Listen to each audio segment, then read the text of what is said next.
You don't have to worry, she's not exactly to my taste, if you know what I mean. What the fuck?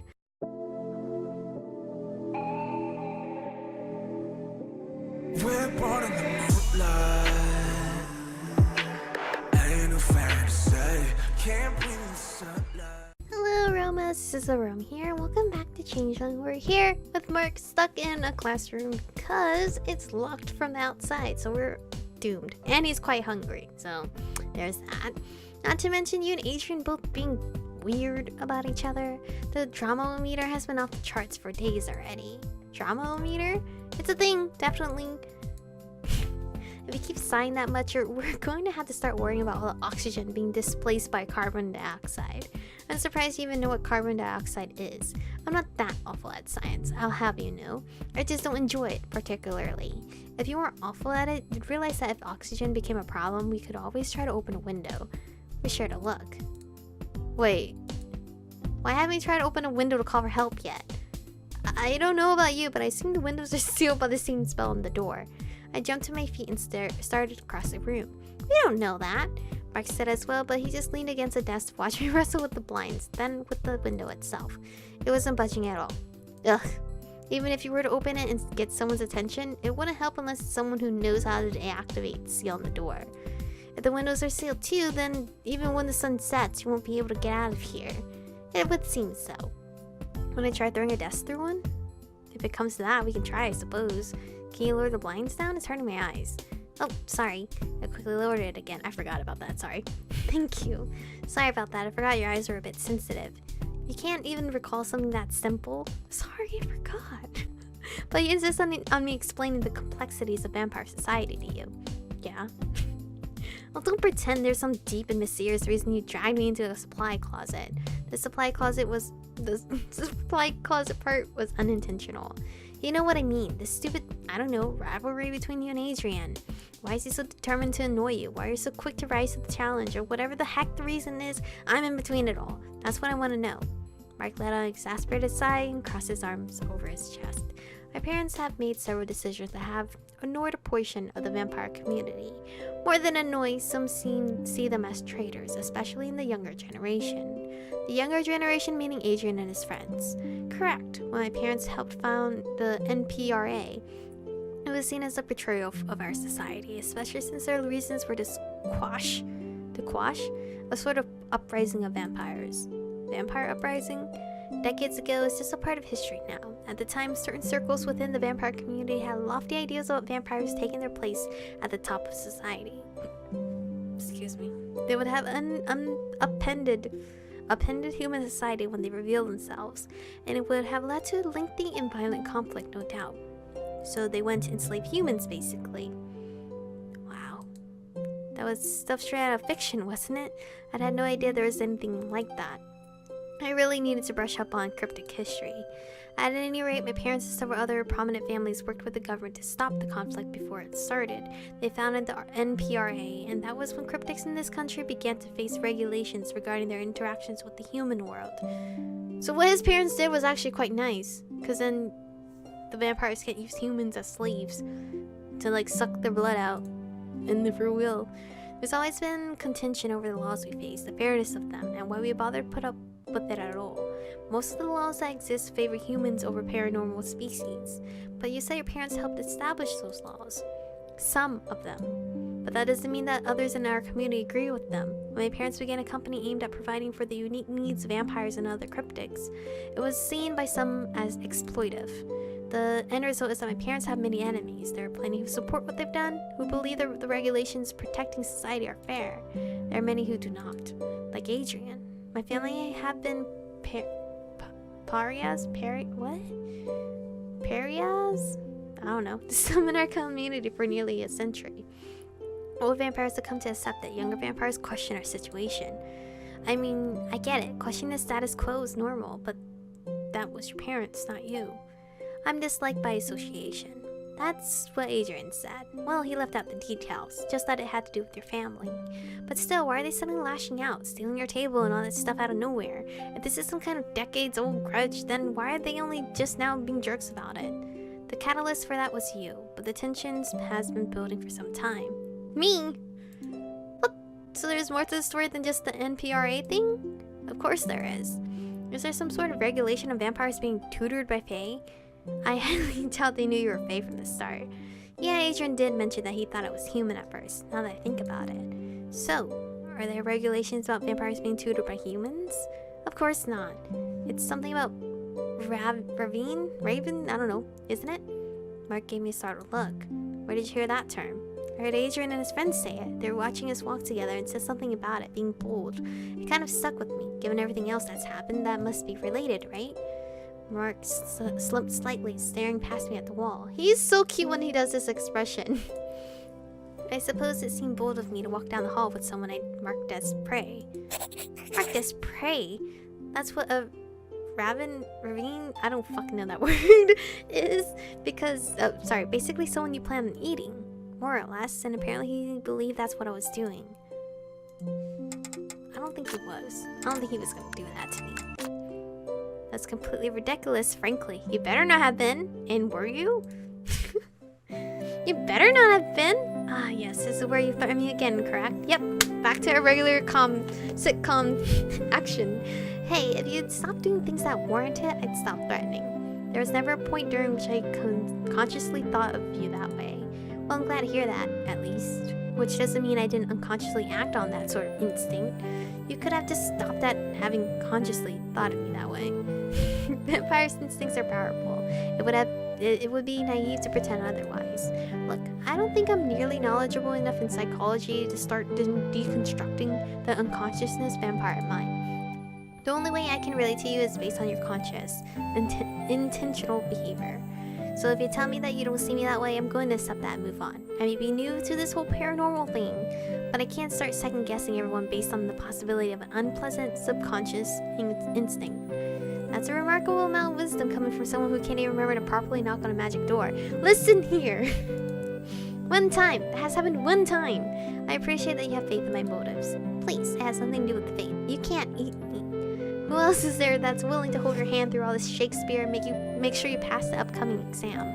He laughed softly. Indeed. You know, even understanding all this instinct stuff, I still don't really get why they care. Even if you were using me as a whatever the fuck, why are Adrian and his group getting so angsty about it? Such relationships are illegal. Oh. What? Drinking from anyone without permission is illegal. This has been a long-standing law for vampires. Oh, I thought you were talking about our friendship was illegal. I was like, what? In the situation of a raven? It's not ravine, I don't think. The bond there allows the vampire to easily manipulate the other person's mental state. You can't stop being a raven because you want to, only if you're allowed to do so. It's easy to say that someone volunteered their blood. It gets more difficult when it's questionable how in control of their own mind that person was. But even if you broke the law, I mean, that's just on you, right? The last time someone broke a law within our community, it created a massive uproar and caused the implementation of several new regulations. It's always like that for us. If one of us messes up, then everyone suffers. Look, no offense, but I honestly can't see regulations about eating people as a bad thing. Perhaps because you're not the one being told when you can eat, where you can eat, how you can eat, how much you can eat, or how you can interact with other people. There is an entire government regulating food. Administration, sorry. It's not the same. Unlike you, I can't simply eat in the school cafeteria or casually mention what I want for lunch. It's trivial, yes, but it's also something so basic you take it completely for granted. There are situations where we are required to fill out waivers and forms to eat, just to fill a basic body function. What the fuck? I could see what he was saying, and yet one of their primary food sources was other people. That complicated things. Surely they had to see the why. But I could see his side of it as well. When he said it that way, it did sound awfully restrictive, oppressive even. I don't know the answer there. I just think that regulating supernatural people while guarding everyone's right is probably really difficult and enormously complex. And in the end, laws always favor humans. So that was where the bitterness came from, I guess. I could understand it. It wasn't as if every individual human was responsible for the situation, but it was easy to grow to resent the entire group because of the actions of a few. Or because it seemed like they were favored. The ignorance of those who didn't know they were favored was probably equally frustrating. Even learning all of this, I had some unanswered questions, like what was the last major incident, and did it involve this Alex person that Adrian mentioned? And what exactly happened? Why did it make Adrian doubt Marc? With the current mood, I didn't feel like I could ask. Maybe I just asked Allie. I was sure she knew about it. I straightened, stretching my arms out and letting out a yawn. I can't believe Allie hasn't noticed that I'm nowhere to be found. Maybe she's trying to send us messages and it's not going through. Perhaps she has. It seems unlikely anyone would think to search the rooms up here first, though. If that's the case, we need to seriously start considering other ways to get out of here. I had thought that after sundown it would be easier for me to attempt to leave through one of the windows, but now that we've confirmed the windows are sealed, that's not an option. In any case, by the time my parents will have alerted the Army, the Coast Guard, and probably the FBI that I'm missing again. Just between us, I'm not going to be able to come up with a reasonable explanation for how I got locked in this room with a boy for half the school day. I also wouldn't particularly enjoy trying to explain this to my parents. So, thoughts? None. We've already tried to go back through the closet. I nearly lost my sanity listening to you yell for half an hour. And the other reasonable way out right now is through the door, which is sealed. Can't you try break it down? It's not just shut and locked. It has a magic barrier on it, you know? You can't expect me to be able to just knock it down. And I was almost impressed by those biceps. Guess I was way overestimating you. I took my jacket off and pushed my sleeves up. Fine, now do it. This should be interesting. Well, someone has to at least try it. If it's something like a barrier, maybe we can at least break the door. If there's an open space, even if we can't get through it, we'll be seen and heard more easily, right? He said nothing, but leaned against the empty desk and folded his arms over his chest. Oops, sorry. Watching. He was trying to hide it, but I saw that smirk pulling at his lips. I glared at him. Stupid jerk. Why are you always a jerk? He should be the one doing it. He was the one with super vampire strength or whatever. Not to mention that even without vampire powers, he was twice my size. He raised an eyebrow. I'm hungry. Is that a threat or an excuse? We're like anyone else. Our stamina and strength less when we're hungry. Far more dramatically with us than with humans. Psh, I'm hungry too, and I'm not whining nearly as much as you are. You've done nothing but whine since we ended up here. Listen here.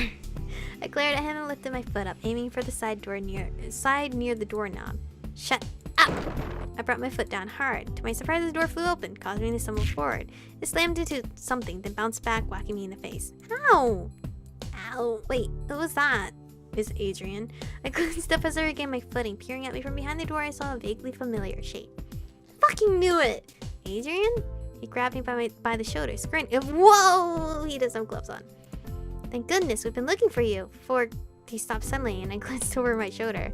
Marc was standing right behind me, glaring. He abruptly released me, holding both hands up.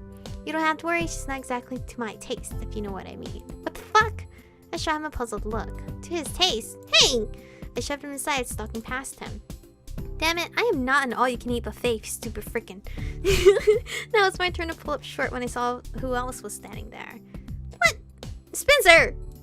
Why are you here? Well, I was going to the club to look for you after this Neanderthal dragged you off. Your brother was in the club looking for you, so we started to look together. Wait. You just said he was in the club looking for me. Bam! Spencer can see us. In the club? Looking for me? I narrowed my eyes. He was just leaving when I got there. And how long ago was that?